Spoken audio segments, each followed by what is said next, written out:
A raíz de estos disturbios que se han generado a lo largo de estas semanas, desde el inicio del estallido social del 18 de octubre, es que ahora hay también una agenda legislativa bastante activa. Hace solo minutos se aprobó de forma general esta ley anti-encapuchados que había anunciado el presidente Sebastián Piñera, y hace 2 horas aproximadamente los senadores firmaron un acuerdo por la paz. Ellos presentaron un documento con 4 puntos, siendo uno de ellos bastante polémico. Vamos a leer ese punto que dice lo siguiente. El presidente de la República dispone de las herramientas constitucionales para restablecer el orden público y la seguridad del país, ahí lo estamos viendo en imágenes, y deberá velar por el respeto de los derechos humanos de todos los chilenos y chilenas.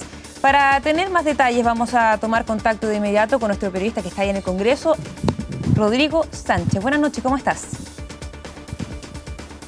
Hola Natacha, ¿cómo estás? Muy buenas noches. Fíjate que la actividad legislativa aquí en el Congreso Nacional terminó hace pocos minutos. Eso porque por acuerdo del comité, de los distintos senadores de los comités parlamentarios, se decidió legislar durante esta jornada acerca del proyecto de ley anti-encapuchados. Esto de alguna forma también para dar una señal en relación a cómo el Parlamento se está haciendo cargo de esta agenda en materia de seguridad que el gobierno ha instalado durante los últimos días, y que de hecho durante esta mañana pudimos escuchar en voz del presidente Sebastián Piñera cómo le solicitaba al Parlamento aprobar 4 iniciativas puntualmente: la ley anti-encapuchados, la ley antibarricadas, también la ley antisaqueos y esta polémica ley que durante las últimas horas también ha generado bastante tensión en el Parlamento, que tiene que ver con las atribuciones que podrían tener las Fuerzas Armadas para poder custodiar zonas sensibles, zonas estratégicas, de alguna forma para así de redistribuir personal de carabineros que actualmente podría estar custodiando ese tipo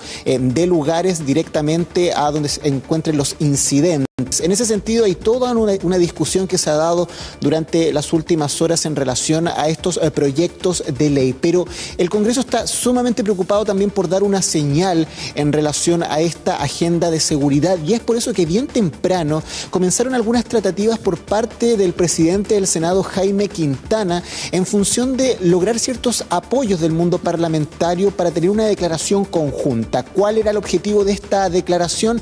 Por una parte, dar una señal de que el Parlamento estaba en sintonía con uno de los puntos más sensibles hoy en día, que tienen que ver con las movilizaciones sociales, que son precisamente los incidentes, la violencia, lo que no tiene que ver con las demandas sociales puntualmente, sino que más bien con los incidentes que no han logrado ser controlados por carabineros, y por otra parte también la conexión que existe entre el Parlamento con la agenda de seguridad que el gobierno también ha tratado de impulsar, pero claro que también ha encontrado cierta resistencia aquí porque no todos están de acuerdo con la visión que ha instalado la moneda en relación a distintas iniciativas legislativas. Costó mucho, según plantearon los parlamentarios, encontrar finalmente el tono adecuado para este documento que fue leído cerca de las 9:30 de esta noche, que contó con la participación del presidente del Senado y 25 firmas por parte de los senadores de distintas bancadas. No se incluyeron todos los parlamentarios del Partido Socialista. La mayoría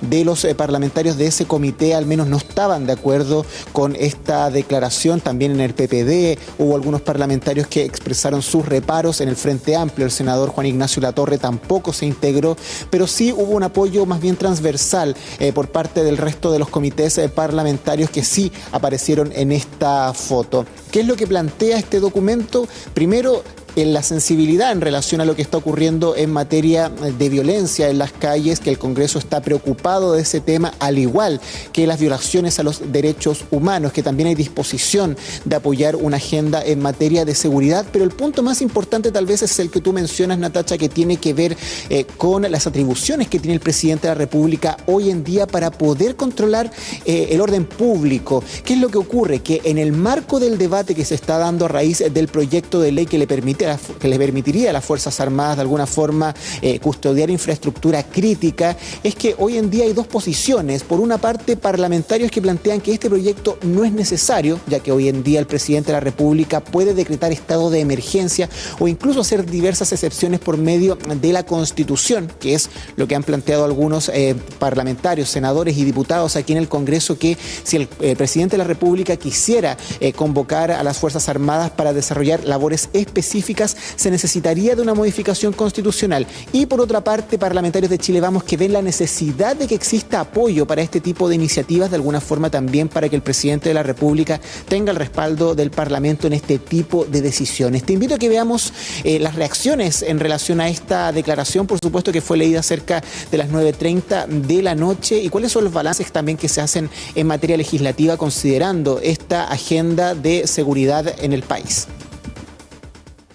El presidente de la República dispone de las herramientas constitucionales para restablecer el orden público y la seguridad del país y deberá velar por el respeto de los derechos de los chilenos y chilenas. Yo le he manifestado al señor ministro de Defensa que el proyecto de ley para proteger la infraestructura crítica lamentablemente ha sido superado por los hechos. Lo que anoche vimos no fue la agresión a la infraestructura crítica. Anoche se saquearon pequeños locales comerciales de pequeñas personas que tenían su negocio familiar. Ayer muchas familias fueron afectadas y eso no tiene nada que ver con el proyecto de infraestructura crítica, que por lo demás, tal como se lo advertimos antes de que ingresara el proyecto, adolece a nuestro juicio de un vicio de inconstitucionalidad. Lo que planteamos nosotros es que la posibilidad del resguardo de la infraestructura crítica es relevante, porque necesitamos también la libertad de nuestros carabineros para poder restablecer el orden público. Vamos a conversar y a discutir si es que para lograr esa medida, una medida quizás intermedia, antes de los estados de excepción, es necesario un proyecto de ley tal como lo planteó el presidente de la República o una reforma constitucional. Algunos parlamentarios se resistían a firmar esta declaración planteando que el presidente de la República no debería contar con el apoyo del Parlamento para tomar ciertas iniciativas en materia de seguridad, que él cuenta actualmente con todas las atribuciones para poder decretar, por ejemplo, el estado de emergencia. De hecho, los parlamentarios que anteriormente se habían resistido a este tipo de medidas debido a lo riesgoso que podría generarse en terreno, quizás un enfrentamiento entre militares y manifestantes, hoy en día ya están de alguna forma flexibilizando su postura y derechamente le han planteado al presidente que en el caso de que él decidiera decretar estado de emergencia contarían incluso con el apoyo de mayoría transversal en el Parlamento. Ese fue uno de los puntos que se dio en la discusión durante esta jornada. Ahora, la segunda señal que se da es la que mencionábamos en relación a la tramitación de estos proyectos de ley en materia de seguridad, puntualmente lo que ocurrió hace pocos minutos con la aprobación en general del proyecto de ley anti-encapuchados, un proyecto que encontró el apoyo de 22 parlamentarios en la votación, 11 votos en contra y 2 abstenciones según el cómputo final. Hay que destacar, eso sí, Natacha, que muchos de los parlamentarios que se encontraban en el Parlamento no aguantaron hasta el final, muchos de ellos abandonaron de hecho el Congreso con anticipación, dejaron su voto firmado para poder registrarlo al final al momento del conteo, pero no hubo mucho debate tampoco en ese sentido porque la mayoría tenía como prioridad volver a sus regiones o a sus casas debido a la hora que ya es bastante tarde, por supuesto.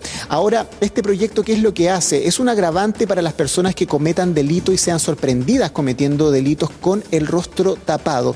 ¿Y cuál es la polémica que se instaló en relación a este tema? Que si bien es cierto, muchos de los incidentes que hemos visto en las calles son protagonizados por encapuchados, también se han visto situaciones en que las personas que están circulando por un lugar donde están lanzando bombas lacrimógenas se tapan el rostro con algún tipo de pañuelo. Ese era uno de los puntos que generó bastante debate durante esta jornada. ¿Qué pasaría, por ejemplo, si una de estas personas fuese detenida por error en medio de alguno de estos incidentes y finalmente sufriera algún tipo de agravante en relación a este proyecto de ley?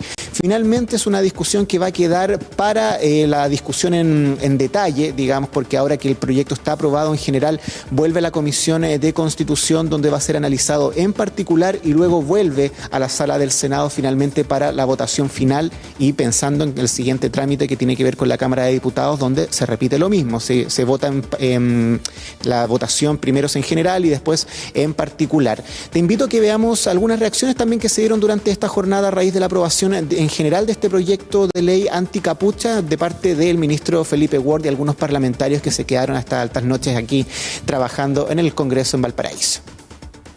y creemos que es un avance. Aquí hay una serie de proyectos que tienen que avanzar en materia de agenda social y también en seguridad ciudadana. Lo que está ocurriendo en la calle es de doble naturaleza. Primero, hay manifestaciones pacíficas de personas que están realizando legítimas solicitudes, pero también hay un problema de orden público. Y desde ese punto de vista, el Congreso tiene que estar a la altura, tiene que aprobar este tipo de iniciativas que son herramientas nuevas para poder ser más eficaz en el combate a estos delitos. Así es que estamos contentos con lo que hoy día ha ocurrido. Esta es una aprobación en general, queda mucho camino por recorrer, lo vamos a seguir recorriendo. Los encapuchados son los que están en la calle delinquiendo. Puede ser que la moda sea usar estas capuchas, usar estas bufandas, pero hoy día está primero la seguridad del país. Y la seguridad del país, para poder controlar esa delincuencia que definitivamente se tomó las calles porque superó la ciencia ficción, podemos hacerla con leyes de esta naturaleza. Y eso no es criminalizar la protesta en las calles. Quiero agradecer a los senadores de oposición que dieron los votos necesarios para avanzar en esta materia y quiero señalar además que se va a discutir en particular y en general el próximo día miércoles y esperamos tener ley de la República.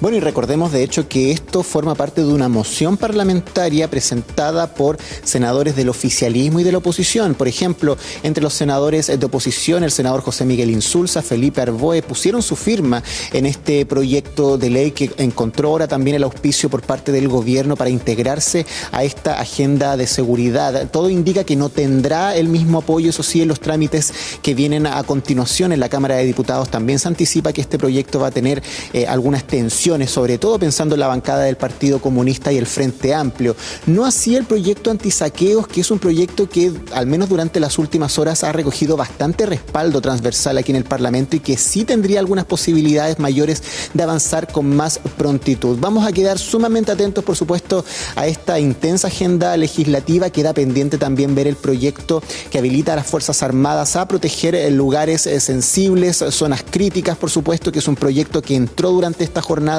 a la Comisión de Defensa del Senado y que tampoco cuenta con mucho apoyo aquí en el Parlamento, al menos así lo han indicado desde la oposición. Es un proyecto que va a costar bastante que se mueva. De hecho, algunos postulan que el gobierno incluso debería retirarlo y comenzar a ejercer atribuciones de acuerdo al estado de emergencia. Ese es el debate que se está dando por estas horas en relación a ese punto. Y mañana también quedamos sumamente atentos, por supuesto, a otro hito bien importante, que es la acusación constitucional en contra del exministro del Interior, Andrés Chadwick. Él, por su parte, ya anunció que no va a asistir a esta instancia que se desarrollará en la Cámara de Diputados, pero tendremos la oportunidad, por supuesto, de analizar cómo han actuado las policías durante este tiempo y, por supuesto, la eventual responsabilidad que podría tener el exministro del Interior en posibles atropellos y violaciones a los derechos humanos. De todo eso los vamos a estar informando oportunamente durante los próximos días. Natacha. Rodrigo, un informe muy completo, muchísimas gracias. Y solamente para agregar, es muy interesante que, bueno, esta no es la primera vez que se aborda una ley anti-encapuchados. Esto ya comenzó, si no me equivoco, el 2011 en pleno movimiento estudiantil. Así que es bueno tener también ese antecedente. Muchísimas gracias por ese informe. Vamos a estar muy atentos también ahí desde el Congreso contigo. Que estés bien, buenas noches.